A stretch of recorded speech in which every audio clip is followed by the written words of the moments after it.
welcome back. We're back. California gardener, relocated to British Columbia on the west coast. And to this summer, last summer we worked on the front yard, so this summer we're getting the garden in and we're gonna plant some grass right away. And right now I just hand turned over all the dirt, picked out as much rocks as I could, found a couple big blocks of cement buried in the upper portion that used to be just like a patio, but I built a very big patio out of some redwoods. Not redwoods, Douglas firs that we cut down. We had them milled up into some big wood and made a big flat platform there. And now, so let's see, we're just about to plant. So some people criticize how-to videos because they say they don't give you much information. So this is how I plant and how I get everything ready. And my daughter was just asking me when I was doing this, well, how did you learn this? Well, I used to garden with my dad and my grandmother, and they showed us how it was done. And I guess from experience from years, looking at how other people garden and figuring things out over time. And we figured and saw that over time, gardens either built on a hill or with good drainage tend to do a whole lot better. And you'll notice in the commercial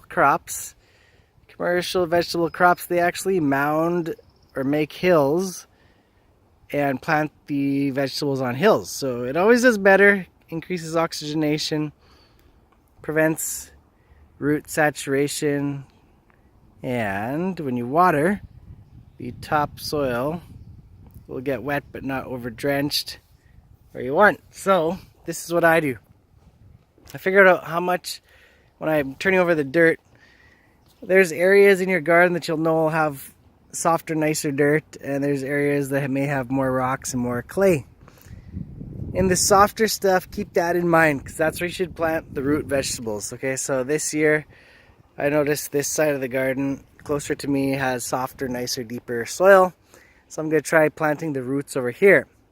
And then where you have not so hot soil, where it's a little bit more clay, rocky, plant the stuff that you eat on top, like lettuce, broccoli, cauliflower, Swiss chard. That kind of stuff will be better for places where it's a little bit more rocky and clay, because you don't eat the root. So you're not hoping for root development, you're hoping for good enough moisture and nutrients come in, which, you know, with a little bit clay and rocky soil, that can work, and you get the production on top. So that's how I determine where I'm going to plant the stuff in the garden. And you see I've made all these little rows, about I don't know how many, 15 or 16. So they look pretty peaked right now, but I flatten out the tops a bit so that they have a bit of a drainage ditch in between each row where I can step. And it's tight. I know you got some people say it's too tight, but I like growing things so it's pretty tight, so I don't have as much weed growth to tend with, and I get a lot more stuff out of the garden. It still grows great. This isn't how you want to grow squash. So down here is all the stuff like I mentioned: carrots, beets, onions, garlic, anything on a stalk pretty much that grows straight up, you'll plant down here on the lower end of the garden. Okay, so that's that. Now let's move up to the upper area where I plant my squash. Okay, now squash, like, they're bigger plants, right? Huge plants actually, like zucchini, butternut, all these crookneck squash, pumpkins. But pumpkins really like a lot of area, and you wouldn't plant those in this small area.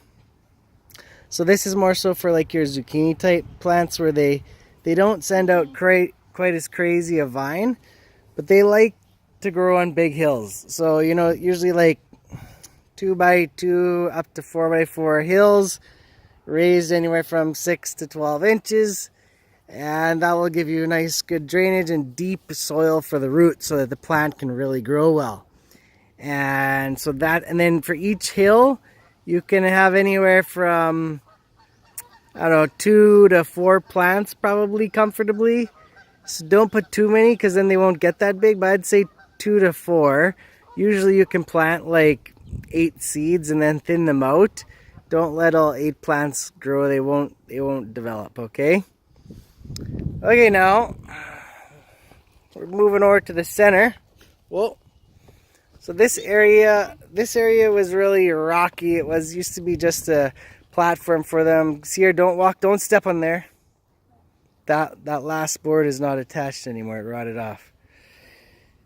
So this one underneath it, it's pretty rocky and sandy soil. I just put this new soil on top from a hail I had from the lawn, the new dirt we brought in for the lawn. So hoping tomatoes like that stuff.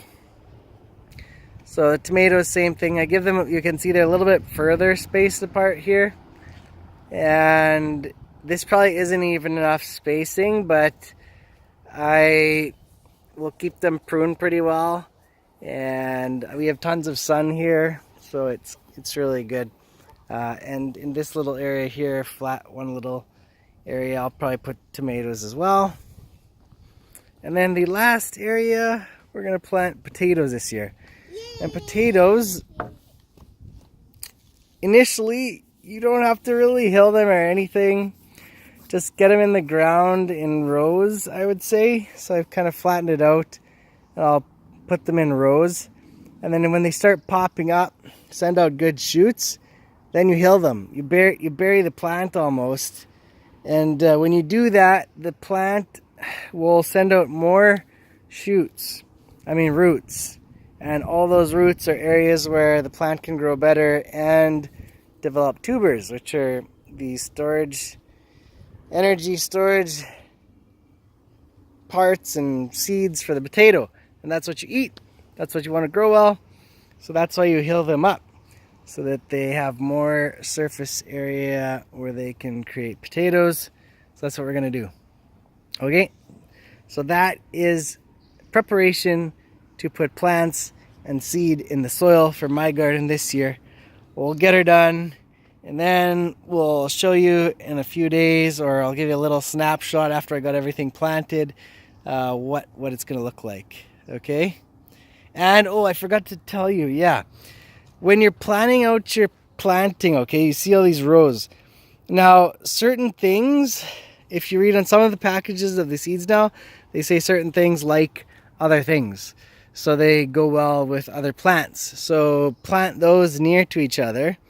And then I also like planting, like onions and garlic grow straight up and don't really take out much room. Well, plant those beside something else that takes more room, like Swiss chard that takes up, or lettuce that takes up more room.